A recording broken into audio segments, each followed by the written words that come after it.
Good afternoon and welcome everyone to our meeting.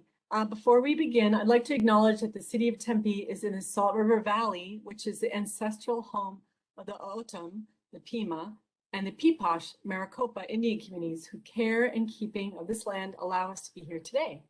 So I'd like to call the Sustainable and Livable Communities Committee meeting to order right now.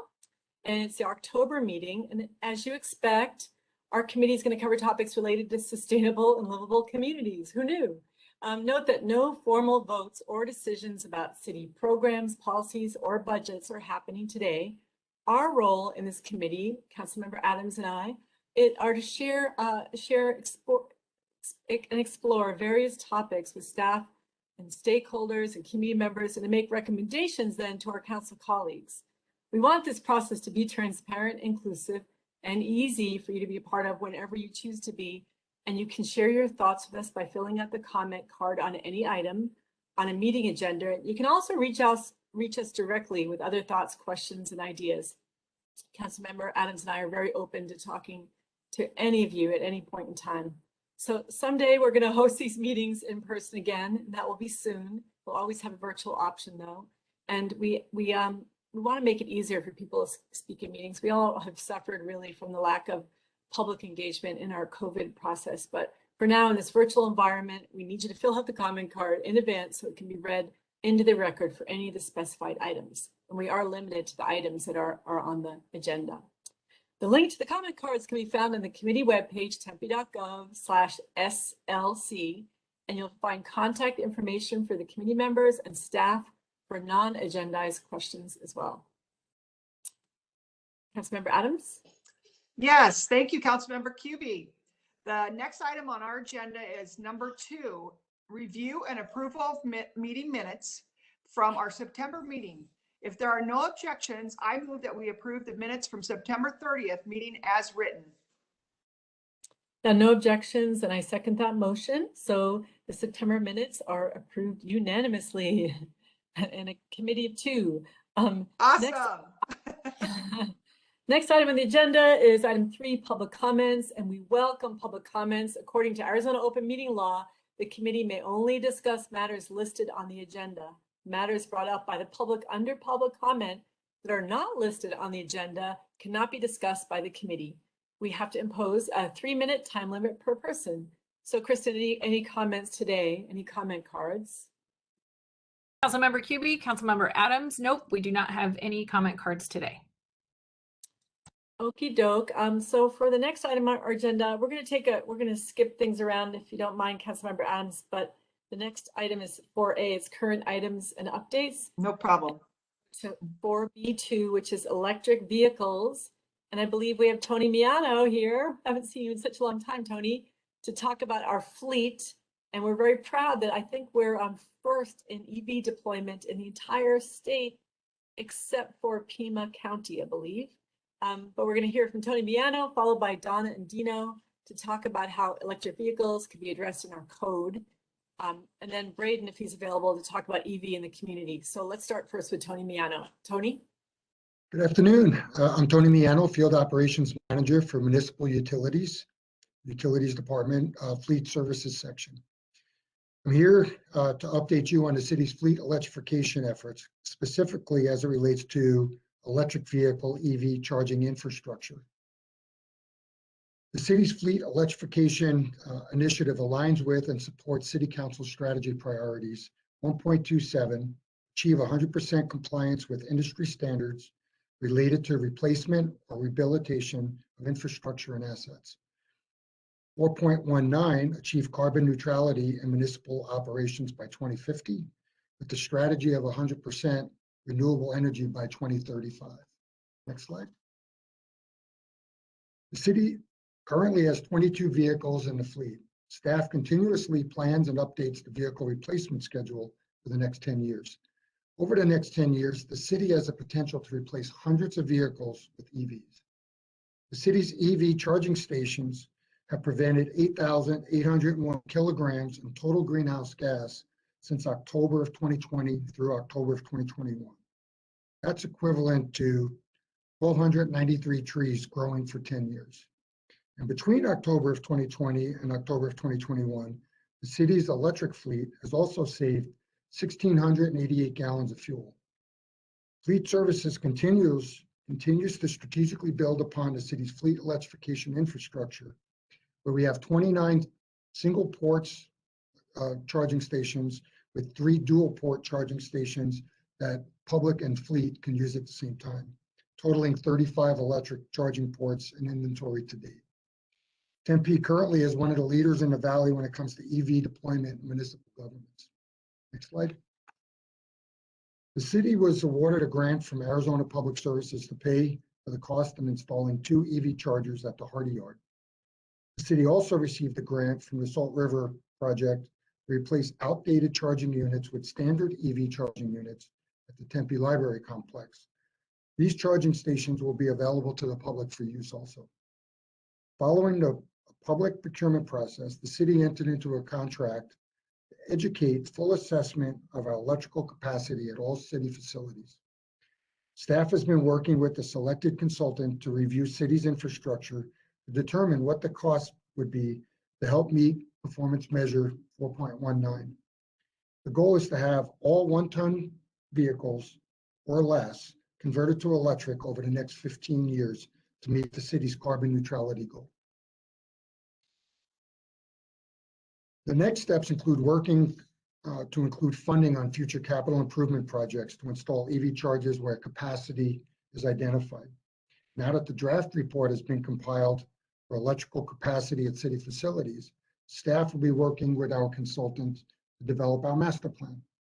This is to include costing out assets, determining which vehicle replacements will be EVs, and overall implementation strategy over the next 10 to 15 years. Additionally, there continues to be exciting news regarding electric trucks and auto manufacturing almost daily. Pickup trucks are the most used vehicle in the city of Tempe's fleet. In model year 2023, Chevy, Ford, GM will be offering pickup trucks with true battery electric drivetrain. Staff is projecting that by 2024, 2025, manufacturers will be producing vehicles for government type usage. Fleet Services endeavors to have all infrastructure needs addressed and in place prior to those vehicles arriving. By working on our master plan now, we're keeping up with projections on delivery on electric vehicles. Thank you for the opportunity to present this update on the city electrification program.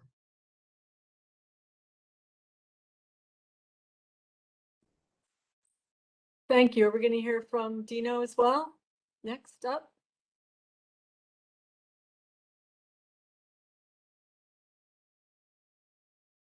Are Donna and Dino coming into the conversation, Tony? Do you know? I think that they're here, Councilmember Cubie. It looks Okay. like they might be just pulling up the presentation. Yes, we are here Okay, so- and Dino is Great. presenting. Thanks. Thank you.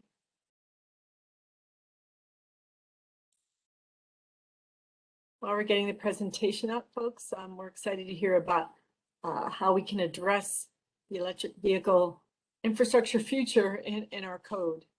It's not always the easiest thing to do. It takes a lot of time and effort and contextualizing to our city and to our present code. So here we go.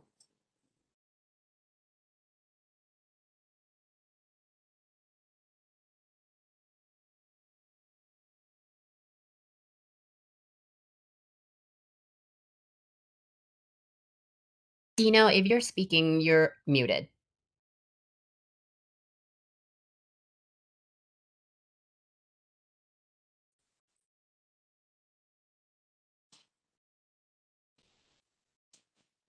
While he's waiting to unmute, I can mention that my husband, his whole academic focus is on electric car infrastructure systems.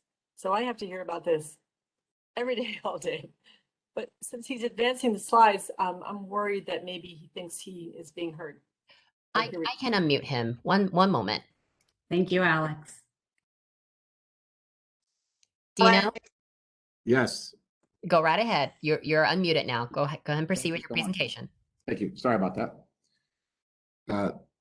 Thank you, Councilmember Cubie and Councilmember Adams, for having us back and being able to present You had asked about EV charging, so we looked into the code. We did some research and some background on EV charging, and we were able to put together this presentation for the committee. And we'll start with it'll entail EV charging requirements, ADA EV requirements, zoning and building implications, cost impacts of EV charging, local and nationwide EV requirements, and EV charging future considerations. This aligns with the Tempe Strategic Priorities 4.18, this code, to reduce community greenhouse gas emissions by 80% of 2015 levels by 2050 and achieve community carbon neutrality by 2060. The ADA EV requirements. So currently, there are no technical provisions for ADA EV requirements. So if we were to adopt an ordinance requiring EV charging stations and parking spaces throughout the city, what would happen is we currently have challenges within building safety plan check that we've worked through related to ADA. We utilize the access board recommendations, but that's really all we can refer to. There's only recommendations. So one of the things that we're looking at and what we would ask for is that we would have a more holistic approach to a EV charging code. And that is, if we're going to write the EV charging station code, we'd like to roll in the ADA requirements. And we have some sections of the code that we can utilize. We can utilize the 2021 IBC section 1107 has EV technical provisions that has caught up to what is a fairly new development. You know, the 2010 ADA is what we've adopted and used. And when that code was put together by the feds, they did not catch up to EV charging. So it is a sort of a work in progress on the federal level, but we can adopt some technical provisions and roll them into our code. There's zoning and building code implications. So we reached out to our planning team in community development, and we received some feedback. One of the thoughts was we tried to think of all the different impacts that EV charging may have, and we wanted to present to the committee some of these thought processes that went into pulling together this presentation. We found that EV parking spaces do not negatively impact planning and zoning parking calculations.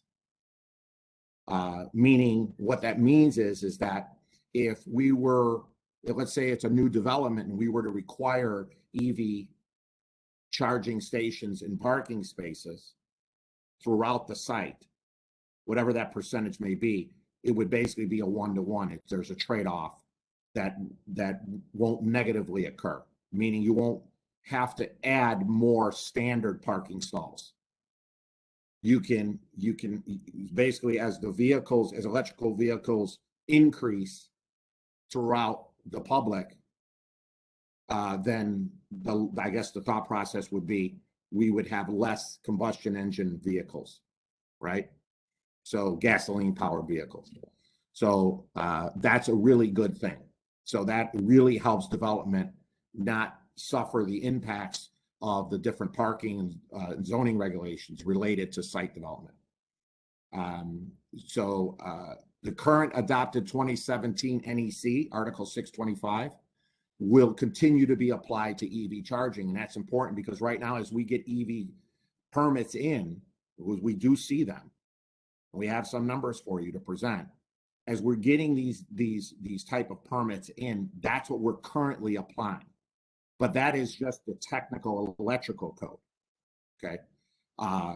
There is other provisions in the electrical code related to maybe some service upgrades that occur because of the, additional power needed. But in general, we do have electrical codes already on the books. So that's pretty simple to deal with. Cost impacts of EV charging. We looked at our data and we wanted to provide some numbers to you based upon what we would call real numbers. And the reason why is because we looked at the valuations of our permits that we're getting in. And we would have to believe that that doesn't lie. That's a real number. So what we found is that we received 13 commercial EV permits submitted between fiscal year 2018 through 2021.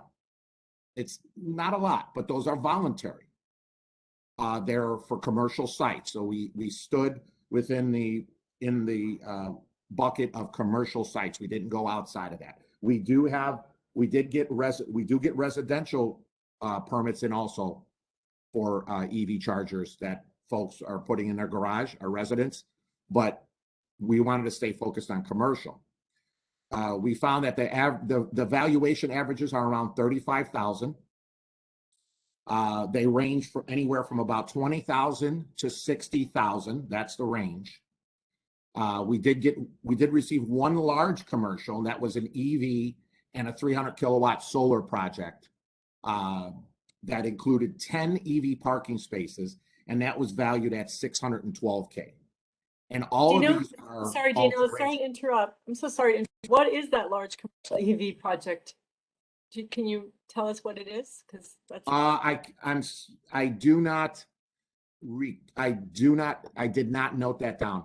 I can get back to you with that. no worries, just curious. Thanks. Yeah. So yeah, that's a large one. I wanted to note that here because it gives a really good idea of, the type of investment. But the solar for that project was, I don't know how the breakdown is, but it is worth looking at. So I will get back to you on that. And then all the permits are site alterations to existing sites. So I think that's an important point to make, is that these are applicants that are coming in voluntarily and they're altering their sites in order to provide this type of service to either their residents or their customers. So that's what it looks like. And another point to make here that's important is that when you look at the 20 to 60K range, it's generally about 3 spaces, 3 chargers. I don't know if they were exactly single or dual, because when we pull the data, we would have to really pull apart the permit to take a look at that. We don't get a lot of that in the descriptions, but they're either single or dual charging stations, and there was roughly an average of about 2 to 3. The cost and variance, I don't know. It could be just their bids or how that all worked out, but basically think 35K as far as if we're trying to consider what impact this code may have. Thank you. Local and nationwide EV charging. So we looked at some data that was provided. Dr. Braden Kay sent over a really nice document publication that helped us pull this together. So thank you, Braden. So one of the important things I wanted to put on here, because I thought was important, was quantifying the EV charging infrastructure gap. That's a really good motivator, I think, for the EV charging station code. Okay. And preparing for the increase in EV electrical vehicle ownership by 2030. That's a consideration. And I think a lot of communities are thinking ahead, us being no different. An average of 50% of Americans do not have access to a dedicated off-street EV charging station. That's a consideration. The communities that have adopted the codes, in bold, I showed Flagstaff, Sedona, Tucson. You could see here we have, Boulder, Denver, Chicago, San Jose. So it's nationwide. We're seeing it in California. It's not just a San Francisco thing or a West Coast, Seattle. No, it's happening everywhere. It's happening in the heartland. It's happening here. It's happening in Atlanta. So this is the trend, that the way that it's going, because of that gap, that infrastructure gap, and that ownership of electrical vehicles that we see happening. The combined national adoption for single family, multifamily, and commercial requirements includes the EV installed, EV readiness, and EV capable.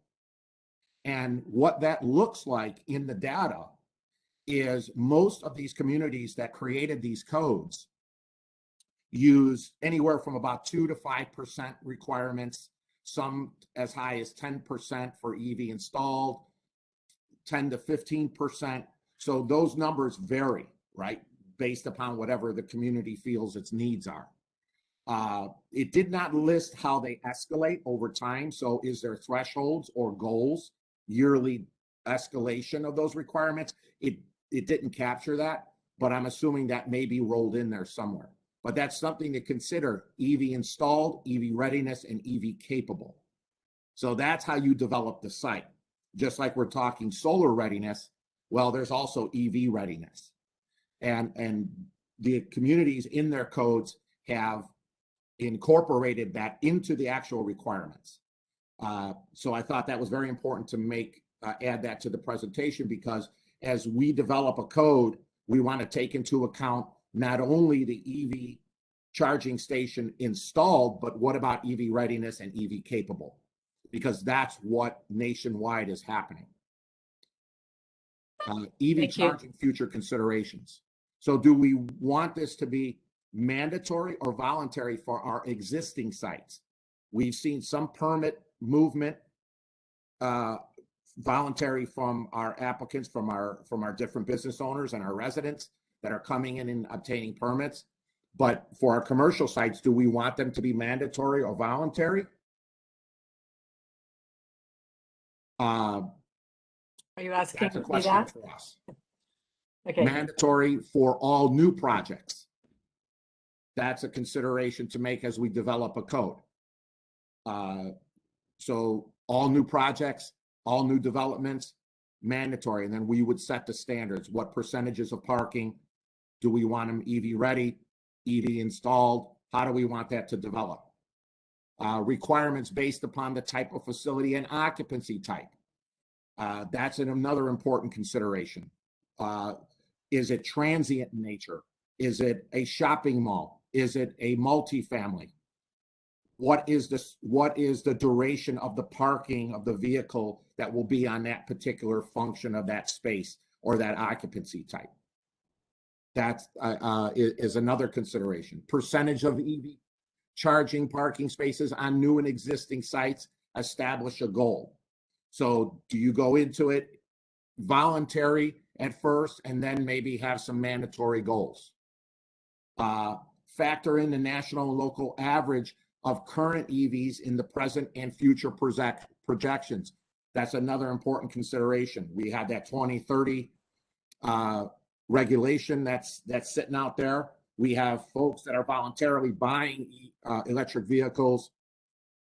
How do we factor all that in to come up with the numbers that we need for Tempe when this code starts to get developed? And that concludes the presentation. I'd open it up for questions. Thank you.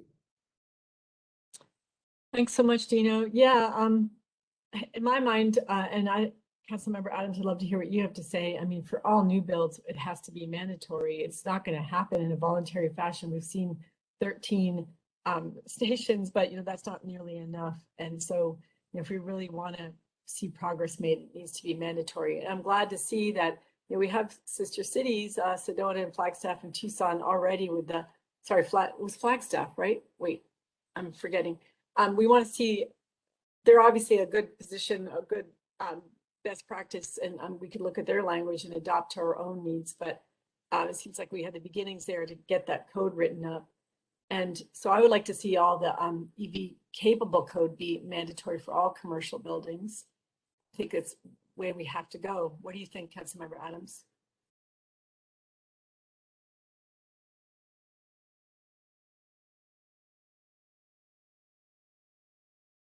Hello?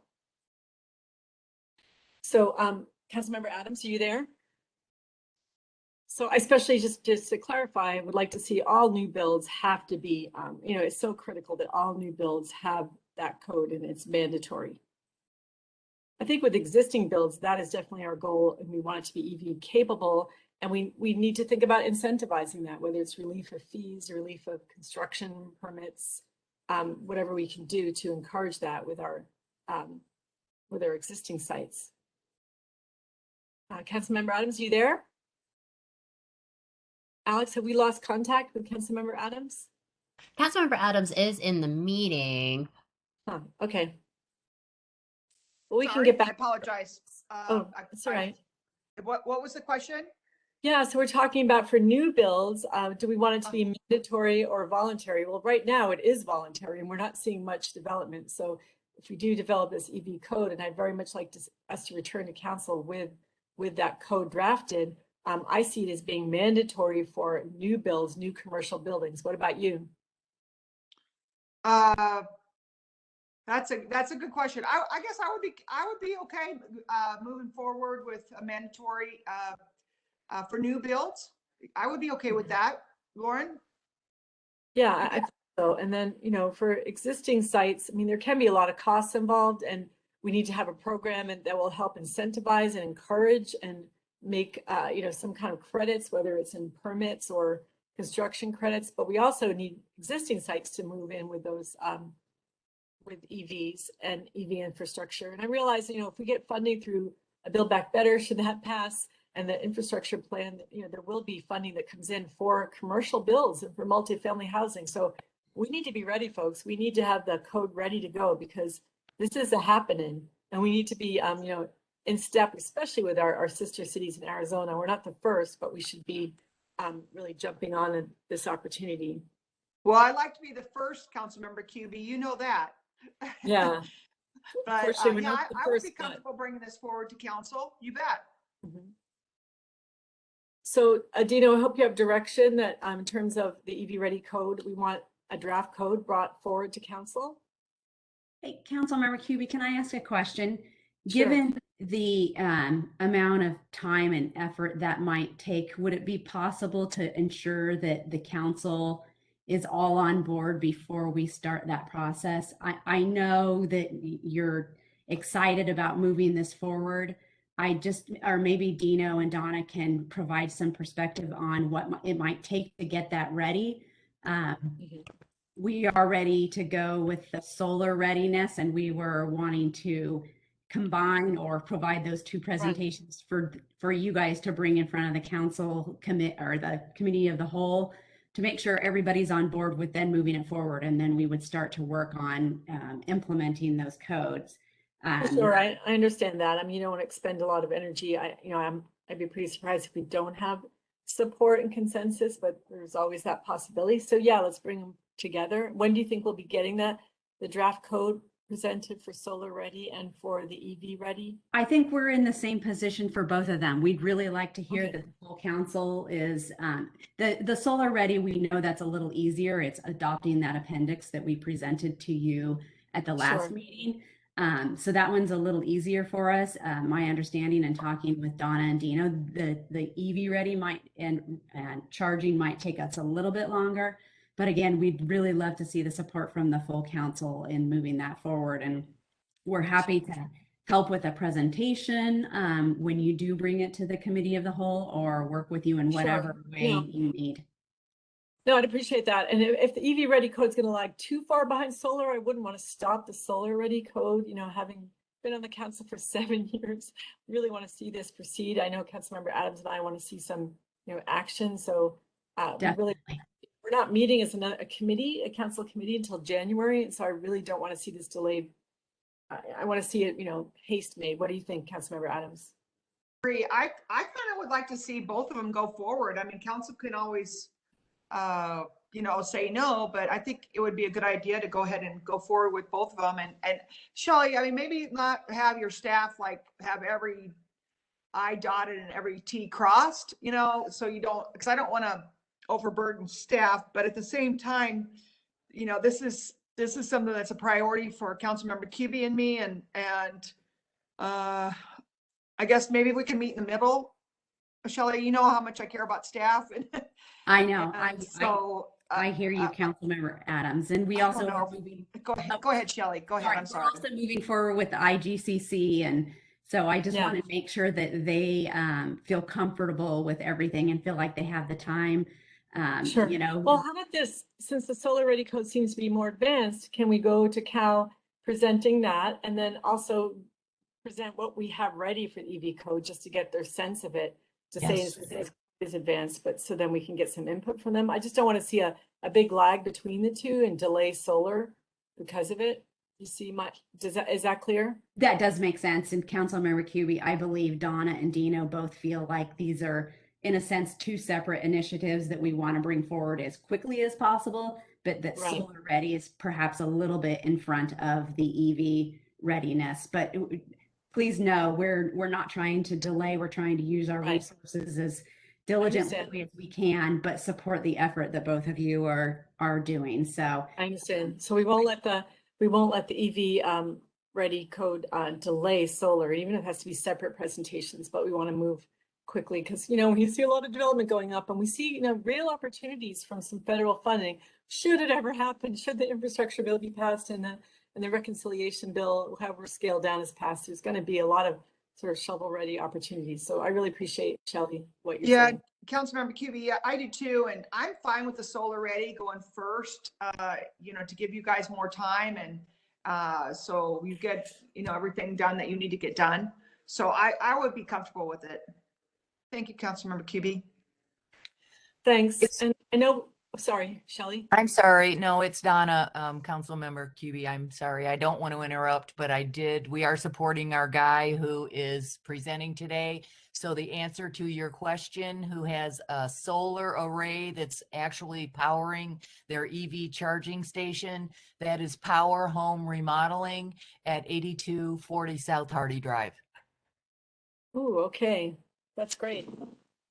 I'm just going to send them a little card. Thanks so much. Really appreciate that. That was great You're research. welcome. Yeah, and then we didn't get a chance to give Tony any input. I just want to thank Tony. I want to thank Terry for all the work they've done. Kevin Devery left an amazing legacy behind, and you know, he didn't get instruction or direction from council. You know, go forth and purchase electric vehicles, and appreciate all the reduced M&O expenditures because of it. But you guys took what he had done, the foundation he had laid, and you really expanded upon it. I'm so grateful for all of that. And so I'm hoping, and I know there was some information mentioned in your presentation, Tony, but we expect we're going to see a supplemental request to really expand our EV infrastructure and our EV purchase, expand our fleet as well. Yes, I don't know. Okay, there you go. Yes, Councilwoman, that's the cusp of what we're working on with the master plan. Now that we have our electrification capacity map, now we can move forward once we finalize that draft, and we could start moving with a master plan. And one of the items that we really want to look at is what is our replacement schedule for vehicles? And then how could we work with Grace and kind of where she's kind of has the master plan for the public. How could we find spots where fleet and the public can kind of work together? So there's a lot that's going to go into this plan. It's just how much funding is going to be available to move forward during the CIP process. Great. Well, I would hope. For your presentation, I really appreciate it. Thanks. And I think Councilmember Adams and I agree that we would like to see some increased supplemental requests related to our fleet. And I imagine that when you're thinking about replacement, you're thinking about that EVs last longer, so they may not have to be replaced as often as a gas-fueled vehicle. Well, that's one of the ideas that we're looking at, and that's hopefully we'll find some long-term strategies within the master plan. I know the battery life doesn't have the full capacity. Our vehicles, we replace at a 10-year process. And so right now we're looking at manufacturers stating that they will warranty batteries for 8 years. So that's something that we're looking at now with our fleet that we do have, is how long are those batteries lasting? And it all comes down to what we're finding out the ability to drive the vehicles longer and drain the battery at a better rate before charge actually increases the life of the battery. So if everyone just plugs in when it only has 90% charge and they're plugging it in for 10%, that's actually works adverse on the batteries than draining it down to about 70% and plugging it in. Okay, thanks very much. We'll look forward to that. And since we're returning in January, I imagine that we'll hear something about that supplemental request before that, maybe in an email or some other way to weigh in. That's something I'll work with Terry on, my director. Thank you. Thank you so much, Terry and Tony, for all your work. And I know we're gone over on this item a bit in terms of time, but Braden, is there anything you wanted to add about community goals towards electrification? Yes, absolutely. Can I share screen, Alex? I have a presentation.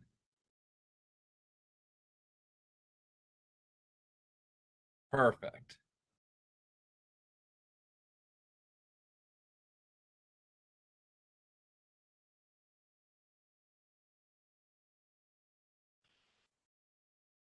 Hi, council members, QB and Adams. So love to hear the work that we just heard on what we're doing on fleets. The work that you're considering in terms of code will help us with our community electric vehicles. You know, I don't have to remind you that, you know, this would support our community carbon neutrality. Hey, Braden? Yeah. We are only seeing your desktop presently. We're not seeing your PowerPoint. Oh, no. Okay. Let me try this again.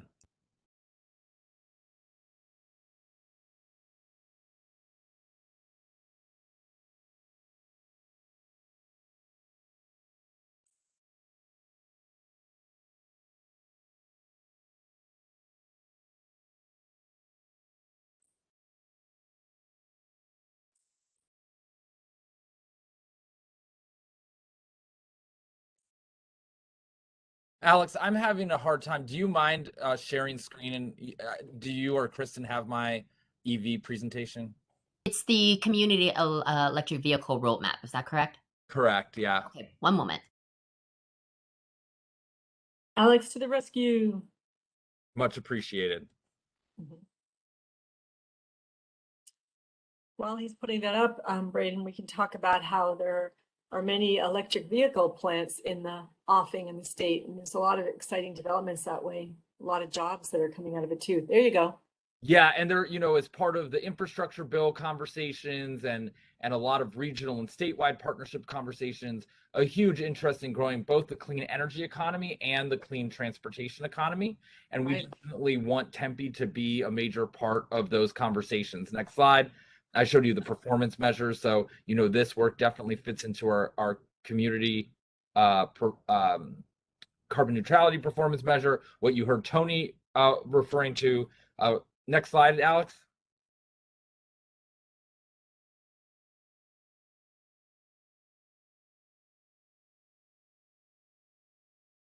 Yep, our performance measures. Next.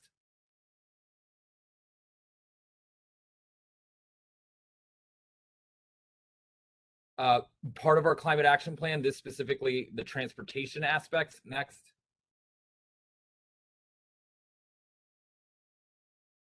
So one thing to really understand is 43% of our community emissions are transportation. So when it comes to decarbonizing Tempe, decarbonizing our transportation system is a huge piece of that. So obviously we have a variety of strategies to do that. We're investing. So next slide.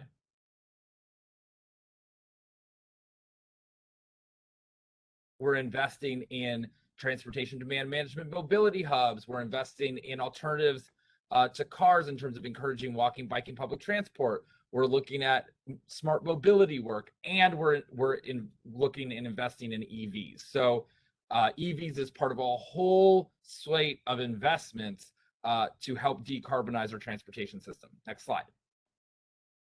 So we've done a lot of conversations with SRP, with APS, with Karen Apple, who's the EV coordinator for the city of Phoenix. And these are some of the things that we have decided to make sure we're moving forward as we're working on community electric vehicles. We want to be supporting infrastructure investment. We want to be engaging dealerships. We want to be participating in regional programs. We know we need to educate the Tempe business community. We know that we've been told by EV companies that are located here in Tempe that they need some additional support and resources and help with marketing. We know that we need to be participating in EV awareness events, and we also need to be working with our local business organizations to help make sure they know how to champion EVs within the businesses that work with them. So that's DTA and Tempe Chamber of Commerce and Local First, making sure we're working with them. So one of the things that we decided with our EV roadmap is that we're not going to prepare a plan right away. What we've been told is the best use of money right now is to work on the bullets that you see in front of you. So engaging dealerships and supporting infrastructure investments. And we want to do that directly with our local business support organizations. Next slide. So we have you all allocated in this year's budget $50,000 in one-time funding, and we are using that money to support partnerships with the Chamber, Local First, Rail CDC, and Green Living Magazine. And because we have, a very limited staff in our office, we have a lot of dedicated temporary employees, and we're getting our first FTE this fall, but we can't do all this EV work alone. So we are going to be using this money to support partnerships with the following organizations, and we're working with procurement on getting that final arrangement set up. But we believe that building that capacity with the business support organizations that we're already working with and having them work with EV support and EV marketing with us is the best first use of money that we have in this space. Next slide. So we also want to make sure that this work is coordinated with the amazing work that Terry and Tony and the whole team over in Fleet is working on with their fleet master plan. Some of the fleet infrastructure investments in charging will also benefit community, like the ones we just put in the library. We also have an opportunity to continue to partner with City of Phoenix and Karen Apple and the leadership that they've shown. SRP and APS are going to be huge champions and partners for this work. APS and SRP have already, SRP has done rebates. APS has actually put in EV infrastructure in key locations. We also I just want to shout out to Economic Development. Donna and Maria and Jill and the team have done a really great job of making sure that EV companies that are here in Tempe are feeling the Tempe love, that they're getting resources from the city, that they're getting marketing support, and we hope that we can lend them some additional support. And then there's also a great opportunity to work with community-based organizations. Chispa did an incredible job with their electric school bus initiative. We've been in conversation about, through some other grants and opportunities, how we can support community-based organizations in the region around EVs, and we think there's really great opportunity there as well. Next slide. Braden? Yeah. Braden, before you go on to the next slide about community-based organizations, I know you know, but Moms Clean Air Force is another great organization, and they focus on clean air and reducing the impacts of emissions, especially with child health and prenatal health. I think that's really important because that's a message that really resonates with people of every political stripe, shall we say. So I think it's important. I don't know if we're considering them as a partner as well, but they seem to be right on topic here. Yeah, no, that's a great suggestion. So yeah, we can find ways to continue to work with them. We did an event with them and a few other organizations a month ago that you participated in. So and we're already orchestrating with them to do an event in next April for Earth Month. Right. So yeah, that's a great suggestion. And I assume ASU is also part of the coordination, not just yes. And we've been working closely with ASU and Mike has offered to chat with us about our roadmap work as well. So yeah, there's a lot of opportunity for ASU coordination. I should have them on this list. Thank you. Next slide. So just a little sense of where we're headed from here. We're finalizing agreements with partners in December. We're beginning engagements in January. In April, we have Earth Month EV promotions. you will see in April a supplemental request for further money for the EV community roadmap. So the 50,000 is a great start, but we'll need continue money to work on community EVs. We will get some roadmap recommendations from our partners and sort of a layout of what needs to happen to build out a full roadmap. In June, these engagements and contracts will end, and then we'll see, depending on funding, whether we're able to continue this work. But yeah, really appreciate. I've been working hard with the Chamber and Local First and the other organizations to put this work together to happen next spring, and look forward to continue communication with this committee and with Mayor and Council as a whole on growing our community EV efforts, and also just really want to thank community development for the work that they're doing on the code, because this promotion work needs to go parallel with the EV capable policy and code that they're working on as well. So we need the policy and the programs and the infrastructure to all run parallel to each other. And so that's what we're working on here. Just like we work in all of our sustainability programs, you need policy, program, and infrastructure all to be in alignment, and you need to be making both operating fund investments as well as CIP investments to make that happen. So thanks for the time today. Happy to answer any additional questions. Thanks. Co-Chair Adams, do you have any questions or comments?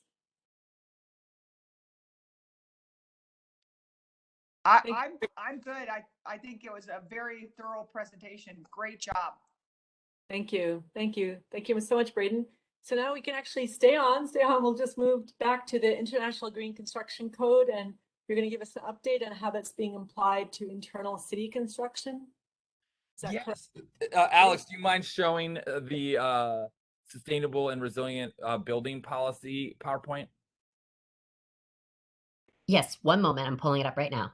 Thanks. So I'll give a brief reminder. So we are doing a lot in terms of promoting the International Green Construction Code. So obviously we have community development, and they're working on, they're putting out an RFP to work on being able to have that code available. That code is going to be critical both for the work that we do on city buildings, as well as having a voluntary code available for private development. So what we want to talk to you today about is specifically how we ensure that this work is continuing to happen with our own city buildings. I do have Julian Driesing is here in the meeting today. He is my co-pilot. If you have questions specifically for engineering and transportation, both he and Marilyn are available, but I'm going to sort of walk you through the presentation, and then if you have specific questions, all three of us are here if necessary. Next slide. All right, so this too is under our two performance measures: carbon neutrality, community carbon neutrality, municipal operations. This work is really centered around the municipal operations carbon neutrality goal. Next slide. So to remind you, buildings, and then just to remind you, our climate action plan, communities, emissions reduction, resilience, this is municipal actions. So this is the municipal actions part of our climate action plan. I always like to refer back to our existing policy so you know where this sits in our existing policy. Next slide. So to remind you, with our total emissions as a city, 30% of our total emissions as a city come from building energy. And there's two ways to lower, there's actually three ways to lower building energy. One is you increase in renewables. The other two ways are you retrofit buildings to make them lower energy, or you build new buildings that have lower energy use. So when it comes to the when it comes to retrofits, we have the Sustainable Facilities Plan and the CIP investments that we're making in energy efficiency and in renewables and in facilities. And you will see, we'll bring the Sustainable Facilities Plan to you sometime in 2022. We're just wrapping that up with HDR. That's what handles retrofits. Now, when it comes to new city buildings, what we're recommending is that we have a sustainable and resilient building policy. And that is going to be a critical policy in helping us with, one, create great buildings for our residents and staff, but also making sure that we create buildings that have a lower energy and lower carbon footprint. Next slide. And just to remind you, with our sustainable building policy, we have the opportunity to advance some of our energy goals as well as to some of our extreme heat goals. So we can advance the use of green stormwater infrastructure and pilot, sort of walk the talk of our green construction code. So it's really important to realize with this building policy, we have the opportunity to walk the talk on some critical climate actions that we have in our first climate action plan. Next slide. So a few of the key goals that we want to be thinking about with sustainable and resilient buildings. One, we have the goal of reducing greenhouse gas emissions in new buildings. That's a clear goal. Two, we want to make sure we have clear guidelines for engineering, transportation, client departments, whether that's human services for their new building, or fire for their new fire stations, or municipal utilities and engineering transportation for TMOC, or community services for Clark Park, and all of the vendors and designers and architects and landscape architects that they're hiring. We want to make sure we have clear guidelines. Right now, people bring the Office of Sustainability and Resilience into those conversations and ask us to be the expert. And we also rely really heavily on the engineering division of engineering transportation to be writing scopes of work and writing charters and approving charters with this material in it. We need some policy guidance to make sure that we're hearing directly from mayor and council as to what should be in those guidelines and how to guide this work. I've learned in the 5 years I've been in the city that the inconsistency of, we should, not having clear direction means that we can kind of waffle around what investments to make and spend too much time sort of figuring out whether we should invest in this technology or that technology or this type of building or that type of building. Having clearer guidelines from mayor and council will help us create a more efficient process for building green buildings in the city. We also have the opportunity to provide leadership. So we can, by piloting the International Green Construction Code in city buildings, we can inspire private development to use this code as well. So it's a really awesome leadership opportunity. It's also an opportunity for us to understand how IGCC affects not just the cost of buildings, but also how it's affecting community development in terms of what it's going to really take community development and the building safety team to be able to regulate and administer the International Green Construction Code.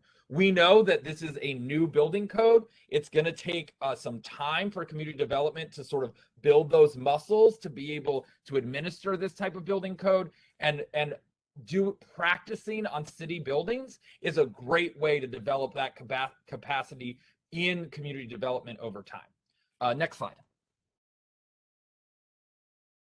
So what we're recommending is that we put forward a city policy that all new buildings should be built under IGCC as soon as the city adopts a voluntary code. So that's estimated to be hopefully around 2024 that we have a voluntary adoptable code and that all new buildings would be built under that code. We would allow for a city manager waiver to allow a project to maybe not use certain parts of the code or figure out if there were things that they couldn't do because of expense, that the city manager would be able to grant a waiver for a specific project. That would allow mayor and council to know that there was some flexibility in case there were cost or logistical concerns that arise in the design of a project. Next slide. So a few considerations that I want us to make sure that we can consider. One is we are already using all the buildings that we're building right now. Fire Station 2, Clark Park, and TMOC are all using IGCC in a pilot phase. So they are not currently IGCC is not being used as the building code of record, but it is being used to build and guide the decision-making in those buildings. So we are already using IGCC for the buildings we're building right now. So when we say 2024, we just mean that it won't actually be built in the building code until then. But right now, IGCC for all of our projects is already being used in the pilot phase as a checklist that's allowing us to learn. We're also providing cost estimates with some of the projects so that we can understand the cost differences between IGCC and whether this was just built under normal building code. So we're really using this current pilot phase as a learning opportunity. We also have the opportunity for horizontal projects. So vertical projects, meaning buildings we build, we're using IGCC. For horizontal projects, we have the opportunity to incorporate Envision certification for infrastructure projects of a certain size. So for instance, Phoenix Water and the Arizona Department of Transportation have used Envision code for horizontal projects. City of Tempe has been trained. We have staff that have been trained in Envision, but we have not picked an Envision pilot project yet. But we could, in this policy, encourage or support the use of Envision certification. Dr. K? Yeah. Can I interrupt you? I would be very supportive of the use of Envision. I am Envision certified, and it's incredible with building projects, and it takes every single thing into consideration. So I'm sorry to interrupt you, but you're doing great, by the way. Thank you. No worries. That's right. And you have my support, so let's just consider that checked off. Yeah, no, I mean, I'm very impressed with Envision. It's developing, it's got equity in the scoring. It really has a lot of nature-based solutions involved. It really thinks about recycling and the waste of that, building construction takes into case. So it's a very good certification. We can certainly put, if given direction, we can certainly put Envision as a piece of this building policy. Next slide. So I know that when we brought this issue up before, Councilmember Adams, was concerned about making sure that when we went to mayor and council, we really did talk about costs. So one of the reasons we're doing this pilot phase is so we can get a better sense of cost estimating to understand some of these cost differences. What we've been finding out in the literature is that IGCC or the equivalent LEED Silver building can add somewhere between 0 and 5% to costs. And a lot of the costs are, as you both know, and as you've heard, a lot of these certifications don't really add extra cost, but as long as you start from the very beginning, with those guidelines in place.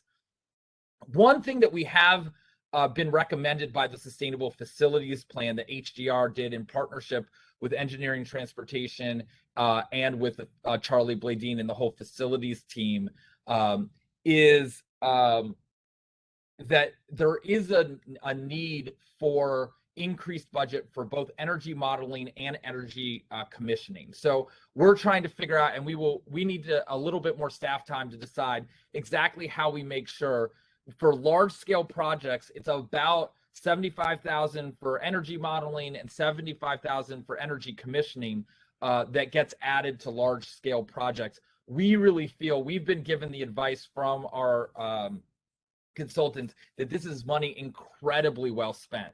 That if you make sure that a building is running efficiently and designed appropriately and modeled well, that you can actually get very good long-term savings out of the life of the building. But it requires you to spend, somewhere between $150,000 and $200,000 at the beginning of a building. So that piece of it, that is one place where there is some additional cost, but all research shows that cost gets paid back, multiple fold over the life of the building.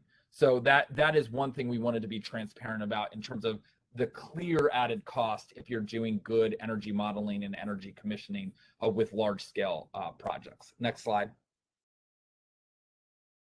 So in terms of the building policy, we will write into the policy that we have this pilot phase. We'll talk about the adoption of buildings in the CIP where they'll be out of this pilot phase. Obviously, that'll need some flexibility in terms of when how quickly the community development process is going. There's also an important opportunity, as I mentioned at the beginning, to make sure that the policy is recommending the use of green stormwater infrastructure on all projects. That is a part of IGCC, but we want to make sure it's called out because, you know, it is a major part of making sure we create resiliency on properties in terms of resiliency to drought and a resiliency to extreme heat in the long run. And then, yes, we don't know. We need to work with Julian and Maryland and the whole engineering team to determine what size of project is applicable for work using Envision. I think that's something that we need to talk through more and look at some other cities in terms of what they did, but there's certainly an opportunity there. Next slide. Sorry, can I interrupt to ask about the adoption of policy for buildings and CIP? If you could go back one slide, Alex. So if you're saying 2024 for city buildings, what are you suggesting then for commercial buildings or? Well, the commercial building piece is what happens with what community development is able to adopt. So, you know, with community development and their timeline for adopting a green code for Tempe, you know, they likely will take at least 2022 to adopt a green code. So what we're saying in terms of what's going into the building CIP project, everything right now that's in FY 22 and 23, that's Fire Station 7, that's TMOC. Those are the ones in the pilot. So it's really for buildings that aren't in those first few years that would be out of the pilot and would be in the official program. So that's the distinction we're trying to make. Okay, so that relieves my mind a little because you nearly killed me with the first slide. I just saw us like pushing this off, not just internally, but externally. But I see you talking about CIP adoption, so fiscal year 20. I mean, I understand that, but. So yeah, this is if the project would be out of the pilot phase and in the official have to use the adopted code if the building project is in 2024 or after. Because right now we know the buildings that are in the next 2 fiscal years, we know those are in the pilots already. We're working on them, we're designing them. This is just this is a way of describing I understand that. the future projects. I just want to ensure because, you know, we're growing up and not out and we're so landlocked that we hasten and with testing, and we know it's contextualized to our city, but that commercial bills are able to reap the benefits, the long-term benefits of this adoption, because we know it's not just the, you know, quantifying with numbers, it's quantifying health benefits, and external benefits aren't as easily quantifiable. So I appreciate that. Thank you. No worries. And I do believe that community development is going to come back to you with an update on their progress, you know, for the Tempe Green Building Code sometime this winter or early spring. And you know, and they'll be working on onboarding the consultant. So hopefully that'll be a presentation back to you, and that conversation can you know, continue. All right, and so in terms of timeline and next steps, we would like to present this to IRS to get approval to work on a final policy from council. Then Engineering, Transportation, and Sustainability and Resilience would draft the policy. We'd come back, present that to you in February, and then put it a final policy presentation potentially to council in March with the opportunity to adopt the policy in April. Any questions? Thank you, Braden. I so appreciate that we're going to bring this back in December to our council colleagues. And Councilmember Adams, I want to shift to you. It's so refreshing to have a council chair who's Envision certified. And I know when you led all the facilities management of the city of Tempe for so many years, you brought a lot of skills to this committee. So what do you think? Shall we then return to council as suggested by Braden's timeline? I'm very good with it, Councilmember Kuby. I'd say we go for it. So we'll hear an very impressive presentation, by the way. All the presenters tonight have been really, really impressive. Thank you so much for all your hard work. So Braden, I think you have clear direction that we want to see a sustainable and sustainability and resilience building policy for internal construction in our city and come back to IRS and then, you know, return to council for a final vote. And the whole timeline you set up, and really appreciate the efficiency here and all of the work that's being done, not just by your staff, but in community development and engineering, everyone. Thank you. Thank you. Yeah, it's definitely a huge team effort, and I will work with Marilyn and Julian and their staff on the Envision certification component of the policy as well. Excellent. So thanks so much. And do you have anything else to say, Councilmember Adams? Let's see. I really don't. I mean, I just really appreciate Okay, the presentation, and I don't have any other items for consideration to be added to the future agenda at this time. Well, not quite there. We have to move on to item 4B, which is. Oh, I forgot about 4B.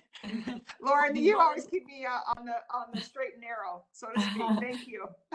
So yeah, our city energy goals. And so let's turn it over to Grace Kelly and Dr. Braden Kay to talk about it.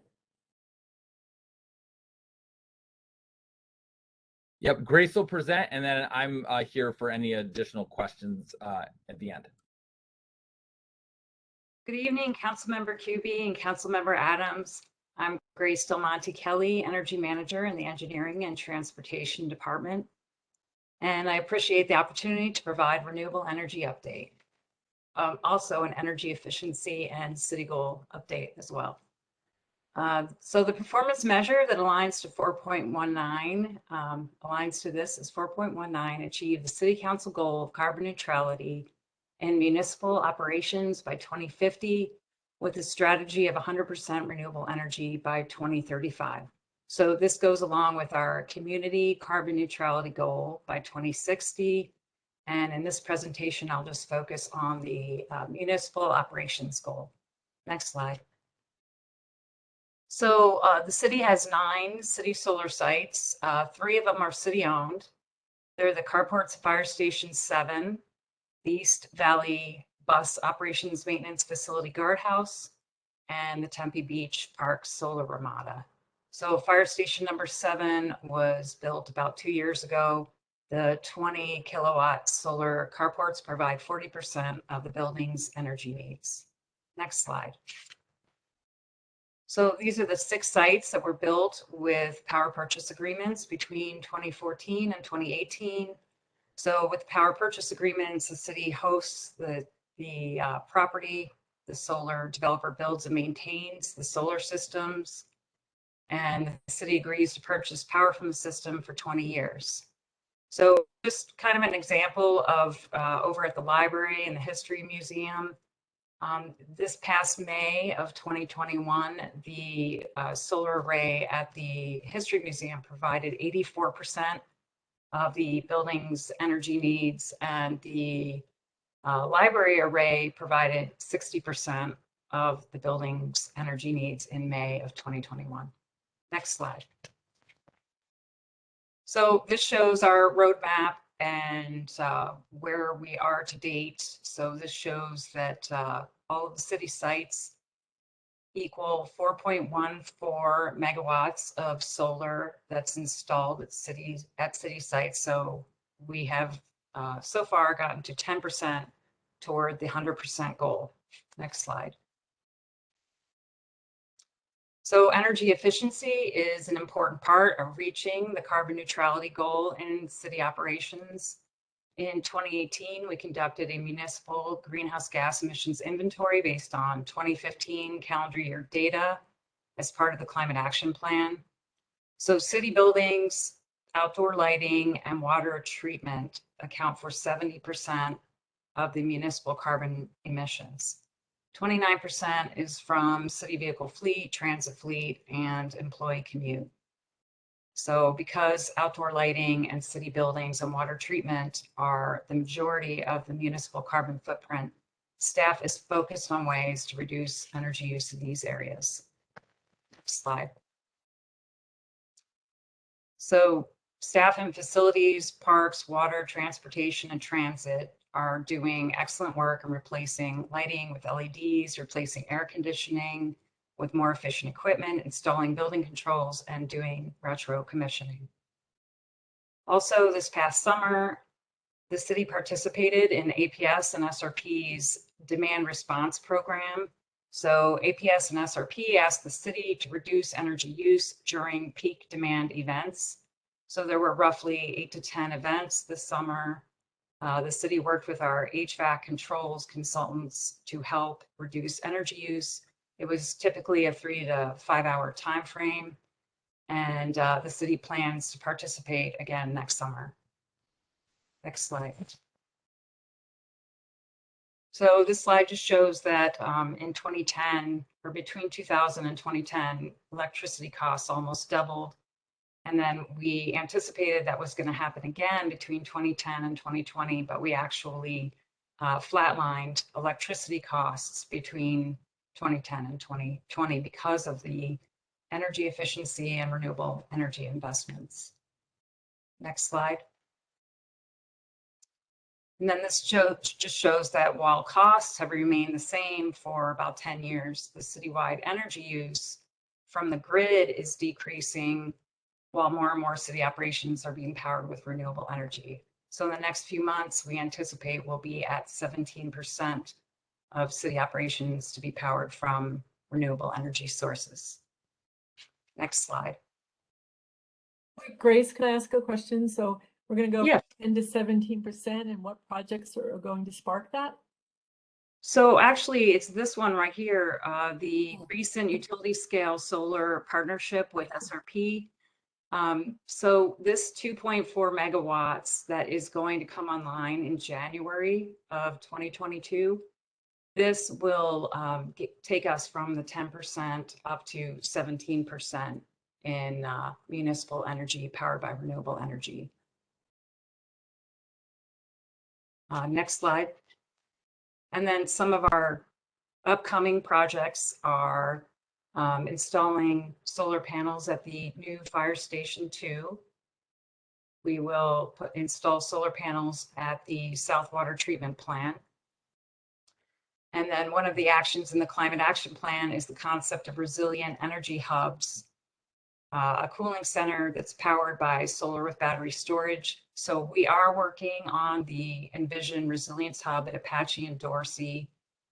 Human services and engineering staff are working on energy efficiency upgrades as well as solar carports with either battery storage today or battery ready in the next few years. We also have a separate consultant working with us on all the steps to make this Envision Center a resilient energy hub.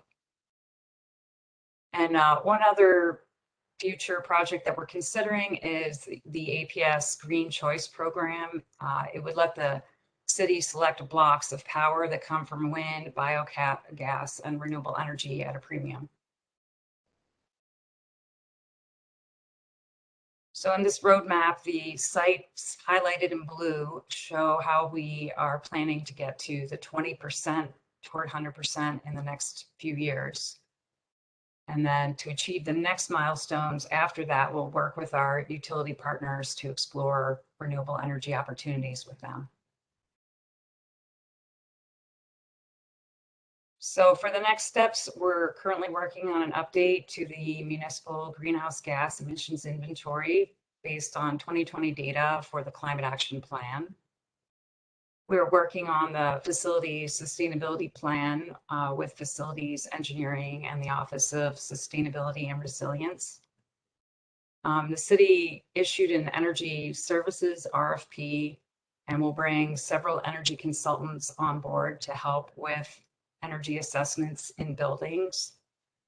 We will pilot a resilient energy hub and will continue to work with our utility partners on renewable energy, energy efficiency, and electric vehicle charging infrastructure. So thanks, and I'm happy to answer any questions you have.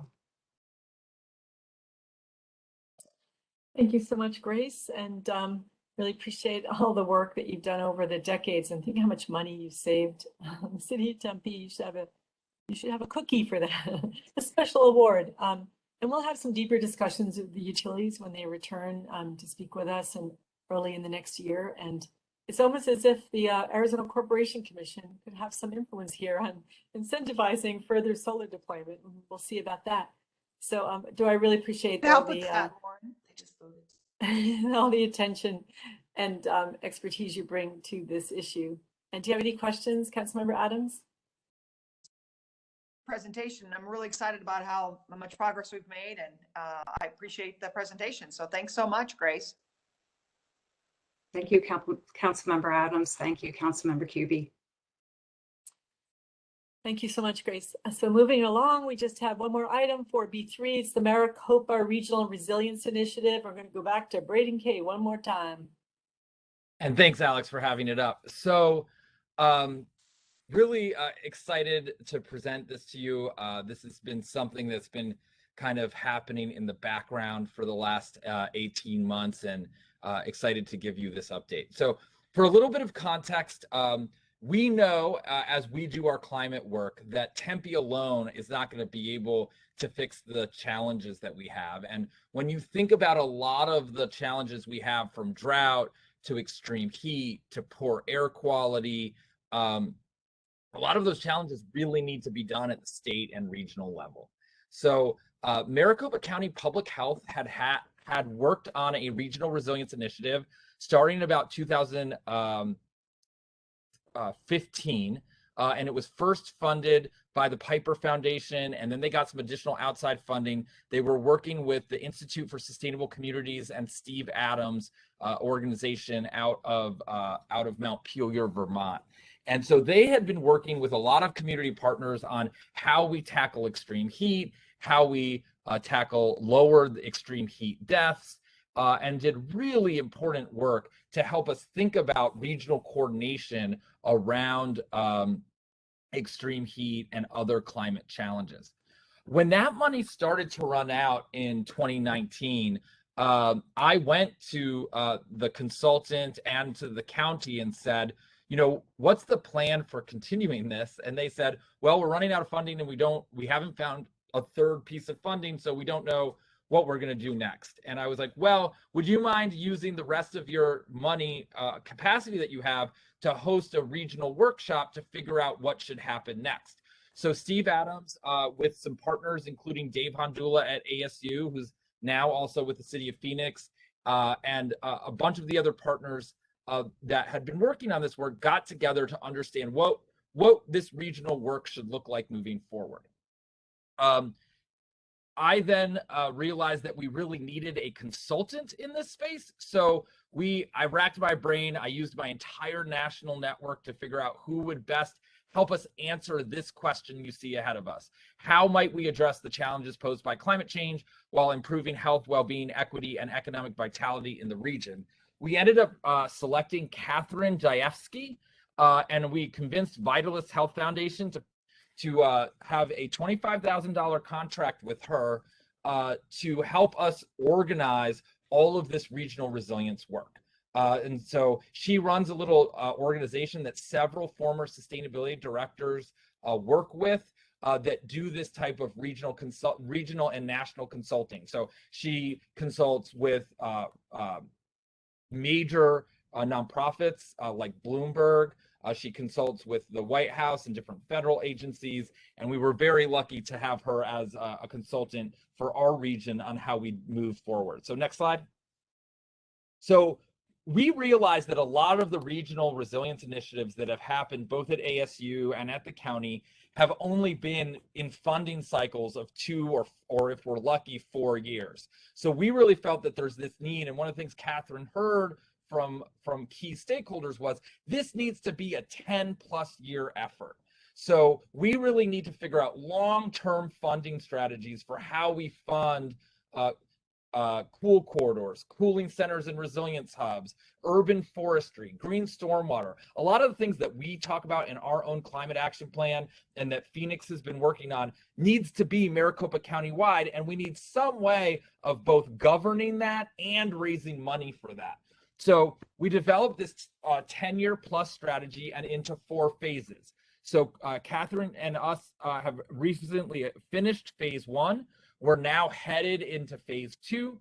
with the idea that we're really trying to build a regional coalition that eventually has, you know, this much longer trajectory.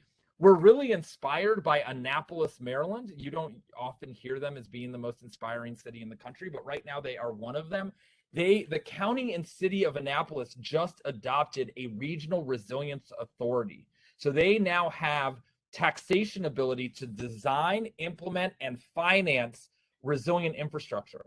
So they're going to be using that capacity to fund seawalls and sea level rise infrastructure. But what if we had that kind of resilience authority to fund green stormwater infrastructure, urban forestry, cooling centers, neighborhood cooling projects, all of the things that we know we need in our region to survive 150 days over 100 degrees and over 40 days over 120. If we want our economy and our society in Maricopa County to thrive in 2040, we have to be making massive regional investments and regional coordination to make that happen. And that's what this work is attempting to help us organize around. Next slide. So, you know, we made sure that Catherine was talking to philanthropies. Arizona Forward and Local First helped with organizing and listening to businesses. She listened to community-based organizations like Masavi Perea and others in our nonprofit community. Listened to the county, multiple departments in the county, City of Phoenix. Many of the departments of City of Tempe participated in an interview, all trying to generate ideas and help figure out where this work should go. Next slide. So that was this phase one process. We're now phasing into phase two, understanding the direction we're about to go in. Next slide. So just a few takeaways from phase one. So Catherine learned that there is readiness and alignment at a high level. People do want regional action and understand the need for it. We also know that no one we talk to really knows exactly what we need. This Annapolis example just came out recently. We also have seen a fascinating example in San Diego where they have a 5-year partnership with the Brookings Foundation to come up with policy solutions to regional resilience there. And then we have seen some really interesting climate fund initiatives out of City and County of Denver and out of City of Portland. So there are some conceptualizations of what that could look like, but we know in Maricopa County, it probably is going to look a little bit different from some of the solutions that we've seen on the coasts. We've also heard that there's not a very clear convener or backbone of this work yet, at least at this early stage. We do know that MAG needs, the Maricopa Association of Governments needs to play a strong role in this, but it's not clear that they're totally ready to lead it yet. We know that this is long work. Like I said, if this work's gonna be effective, it's multi-decadal, right? This is multi-decadal, multi-generational work, but there are exciting short-term opportunities. Two of them, one is we probably will see some federal action in the next several months where we'll see some federal resources that can be used for resilience planning and infrastructure. We also know that there's several very large philanthropies that you have heard of that are about to make hundreds of millions of dollars of investment in urban sustainability. And I'm going to talk a little bit about how we crack the code, both on federal investment and on philanthropic investment. But this work we're doing here is critical to being competitive for both federal and philanthropic grants. And then the other thing we heard is no one wants a major planning process. People are planning fatigue. They want to see action. They don't want a 3-year planning process. Next slide. So this is the 4 phases you've just seen. This is what we're building out. I want to remind you that phase 2, we realized because there's not a single organization to build this work around, we actually have 4 streams of work that need to happen over the course of 2022. And Vitalist Health Foundation has given is giving City Scale and Catherine $75,000 to work on phase 2. And I'm going to just walk you through a little bit of what phase 2 is going to include. Next slide. So a few things that have to happen in phase 2 in order for us to be competitive for the federal and philanthropic funding. One is we know this in Tempe. Oh my goodness, we know this in Tempe. But this has to happen in cities across the county. How do we develop partnerships between governments and community-based organizations like the one Tempe has with Unlimited Potential, like the partnerships we're building with Las Semillas, like the partnerships we're building with Local First in our chamber? Those types of connections are critical to making this work. That needs to be contagious in Maricopa County, where every local government is finding funds to make those kind of community partnerships happen. We've seen some really inspiring work, not only in Tempe, but also in West Mesa, in South Phoenix, in West Phoenix. But we hear from communities like Avondale and Apache Junction and Surprise. They're like, we don't really know how to do this, or we don't know if we have the right organizations to work with. So there really is an opportunity to be building that community connection muscle in cities throughout the county. Next, we know we need coordinated investments in, you've heard it from me before, urban forestry, cool corridors, cooling centers and resilient hubs, green stormwater infrastructure, cool housing retrofits, cool transit, meaning deep investment in transit shelters and transit frequency. So we know a lot of the types of infrastructure and programs we need to be resilient and for people to thrive in 120 degrees, but we're not coordinating the investments the way we need to, and that's what this work really has to be about. Listen to this, because I want you to tell all of your friends in other cities this same message. There are 3 things that every city needs to do if they want to be competitive for federal and philanthropic money in the next several years. And we're hearing directly from federal government, directly from philanthropy, that there are 3 very clear themes that we've got to be able to communicate if we are going to compete with the likes of Salt Lake City, Denver, San Diego, even Albuquerque and Las Cruces are doing a good job at this. So, not to disparage New Mexico, but it's just to say that if we want to be competitive with this national money, we're going to be competing against Southwest cities. And there are Southwest regions that are currently eating our lunch. So we cannot afford our lunch to be eaten. We need to focus on these 3 things. So that includes clear plans of action and making sure that our work is tied to infrastructure investments like bus rapid transit, like streetcar extension, like water and drought resilience infrastructure. That's 1. 2, we have to make sure that we have this community-based organization and racial equity component to the work. We have to have the data, the partnerships, and the funding of those partnerships in order to get this money. If we just say, oh yeah, Unlimited Potential, they'll help us out, but all the money's coming to the city of Tempe, or all the money's coming to 5 cities and none of it's going to community-based organizations, that philanthropic money will go straight to San Diego and Denver, because they've been doing this work for longer than they have. They have deep relationships. If we're not able to convince them that we have those relationships and we're ready to lead on racial equity when it comes to these types of investments, our lunch will get taken from us. And then the last one is, 10 years ago, when the federal money came out, Phoenix got away with submitting single city applications. We have been told very clearly that multi-city and regional applications will score much higher. And we're also seeing a lot of leaning towards the regional within the philanthropies and some of the major grants coming in that direction. So we need to be working now to make sure cities are working together, that Tempe and Mesa, Apache Junction, Surprise, Buckeye, that we are putting together multi-city collaborations for this funding. Next slide. I'll be quick. I know I'm running out of time here. So this is a very complicated slide. We're working on creating a much better version of it, but it tells you a little bit clearly about the who, what, how, why, and what threats we're trying to avoid. I think the main message here is we are trying to create an institution that lasts for decades, that can finance the type of resilience programs and infrastructure that we know we need, and that our region could be severely hit by extreme heat and extreme heat related deaths, by poor air quality. We've heard from our young people that if we don't figure out heat and air quality, they may have to leave and go to other regions for jobs. We've seen that a lot in Tempe with some of our best talent over the last several decades. It could only get worse unless we make deeper investments in our region. Next slide. So I promised I'd share you. These are the 4 streams that we are going to be partnering with that Catherine and City Scale are going to be supporting with. ASU is going to play a huge role in this. City of Phoenix is going to play a huge role in this.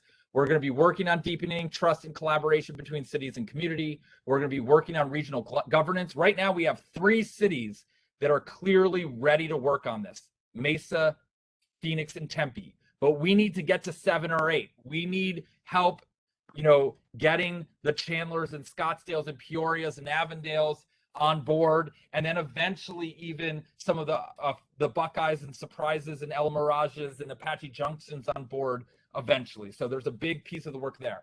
There's also a huge piece of the work in mobilizing the business community.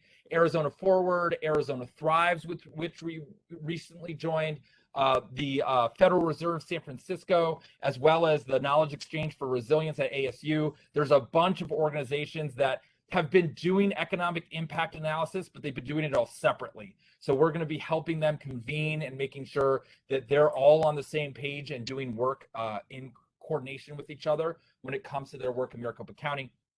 And then lastly, we need to be working on facilitating, coordinating, and convening. A big piece of this is getting all the cities and community-based organizations together to help get ready for these regional grant applications that are coming. So that's going to be a big piece of this. So I just wanted to make sure that you all knew that not only are we leading here in Tempe with our climate action plan update and with the grants we're working on and with everything you've seen today, but we're also trying to use our influence now that we're considered one of the most aggressive cities on sustainability and resilience. We're trying to use that influence to really create lasting change in the county. And having the support of mayor and council of doing this is really deeply appreciated. So thanks for allowing me the opportunity to update you on this work.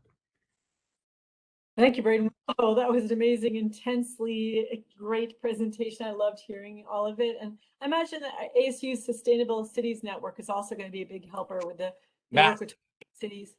Yeah. And other project cities, they've been go deeply into individual communities. Like I know Apache Junction and Surprise and Peoria. So that's going to be a help as they work with individual cities. So great to hear. So what can we do to support you? Is there a supplemental budget request that's needed, or do you think you have the funds you need to proceed? As a region, can we participate and encourage other cities to commit funds as well?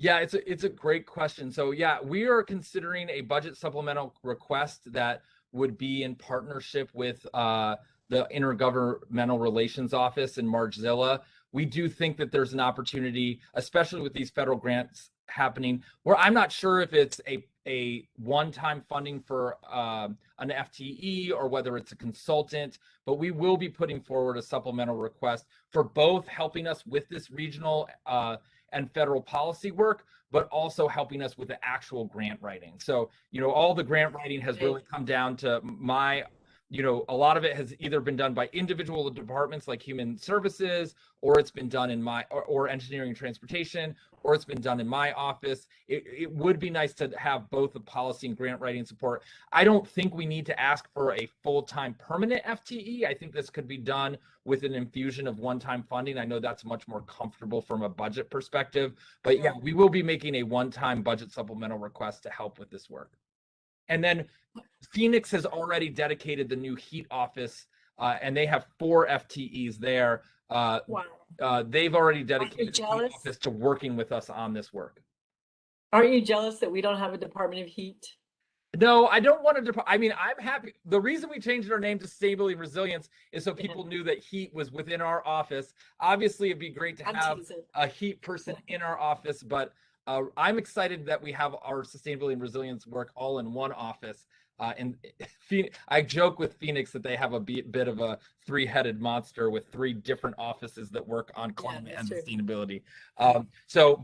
But we're getting our first FTE, but if we're going to continue this regional coordination work, we are going to need some additional resources. I've been doing everything you've seen here. I've been doing with Catherine at 7 in the morning and at 9 at night. So having a little support for this would be fabulous. And ASU should be supporting this, since in their design aspirations, they talk about their contribution to the region. So I would hope. We did submit for Ann Reichman a Kerr Fellowship to help us support this work. So we're hoping Kerr supports it that way. And we actually are hoping also, we've been in conversations with Chuck Redman and Matt Frazier. The Hugh project is phasing out, and they're considering another $50,000 or $75,000 investment to help this work as Thank well. you. So we're working with ASU to play a role in this for sure. And between Kerr and Hugh and the whole Global Futures College, there's a bunch of coordinating, and not to mention Sustainable Cities Network. There's a lot of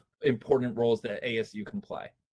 Great, and I would love it when you're ready to do a presentation on this for the Global Futures Lab and present to the larger sustainability community in the region. So let me know when you're ready to get Catherine and you in a virtual webinar. Yeah, that would be great. I mean, we definitely, that'll be sometime in the next 3 months. We'd love to do something like that. And Councilmember Adams, do you have anything to add? I know I've been monopolizing the time here, so. Yeah, I was going to talk to you about that, Councilmember Cubey. I'm just kidding. No, excellent exchange, and I think it went great, and I really appreciate Braden's enthusiasm for this, and I share your enthusiasm, and it's just really, it's super exciting to see what's happening with the city. And I don't have anything else to add. You covered everything really well. Both of you did. So thanks so much for the very informative presentation. And I'm so proud of the city of Tempe and everything we're doing in our community to promote sustainable practices. So this is just so exciting, and we're on the cutting edge, and it's good stuff. So thank you very much. And Councilmember Adams, I know you said you had no new items for consideration. I was wondering, and I need your advice on this, Braden, and whomever else staff wants to chime in. But I know, Councilmember Adams, you've been working with Tempe, Keep Tempe Beautiful, and Joe Forte, and he and his group participated in the whole rewilding of the Burkett Park median on Saturday. And so is this, I want to suggest something. I don't know if it's an item for future discussion in the committee or whether it goes to IRS or just some consideration, but I know the City of Phoenix has a very strong partnership with Keep Phoenix Beautiful. Is there an opportunity for Keep Tempe Beautiful to have a similarly strong partnership? Is that something our committee should explore? Because it would probably have budgetary implications for the next fiscal year. Or is it something we should do with the IRS? Or what is your thought, Councilmember Adams? You've worked so closely with Joe, and he really sees you as a leader in this. And what is your thought, Braden? I personally, I think it'd be a great idea. I think the more partners that we can get in this process, the better, and we can really work together. And I think Joe would be very welcoming of the idea. So great suggestion. Thank you, Councilmember Cubey. But Dr. K, what do you think in terms of bringing this to council? Because I think what Joe would like to see is possible. I know we can't talk about this that much, but just the subject of it. In terms of future agenda items, my recommendation would be to ask Joe to come, but okay, to this council and present to you. But given the nature of the subject, I think you should probably present to Joel and Doreen's committee as well. If he presents to both of those committees, then both of those committees could bring it to council, to the full council. But to me, because it's so much in parks and has that parks element, I think having him present to both of you all, and then you all bringing it back to IRS for full council consideration would be how, just off the top of my head, that's how I would recommend moving forward. Probably to be in January because it might have budgetary implications. So, okay. Yeah, you definitely want to have it sooner rather than later, given the potential budgetary implications. I know we've taken a lot on. I don't want to, to exhaust us. And the other thing is, other new item for possible consideration. We all have frustration at the lack of shade with our bus stops, and our plan is really a long-term plan. And I'm wondering whether that, how we would try and advance that in the CIP. And Braden, recommendations, should we try and consider this for an item for this committee, or is this just a request maybe for an IRS presentation on what our plans are to advance that goal? Bus transit stops. I'm trying to remember, do we have Robert Yabes coming to talk about transportation demand management in 20-Minute City? And if we want to let Marilyn come on, Marilyn may have some thoughts as well. So let's just consider that might be a possible future agenda item. We were supposed to hear back from council. You know what it is? I'll talk to the city manager because we're supposed to hear back from the council heard back at the council about possible sponsorships and such for shaded bus stops, or so maybe it can be built into that. Yeah, if I can, council members, QB and Adams, this is Marilyn Droso, the Engineering and Transportation Director. We have a presentation on our transit program. The shelters are part of our transit program that will be in front of you guys at the work study session on the 17th. There's a conversation. There'll be a couple of slides where we'll talk about the work that we're doing with shade.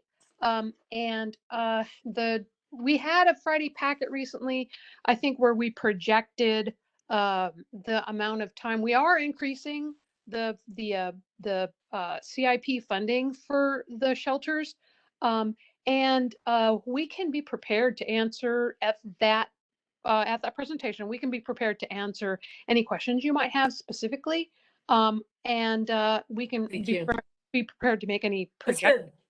Thank you. You answered my question. So yeah, Okay. Okay. So we don't need to bring it up as a new item for consideration. So thank you so much, Marilyn. Thank you for being here. Since Marilyn's on, Marilyn, where are you on the Envision rating system?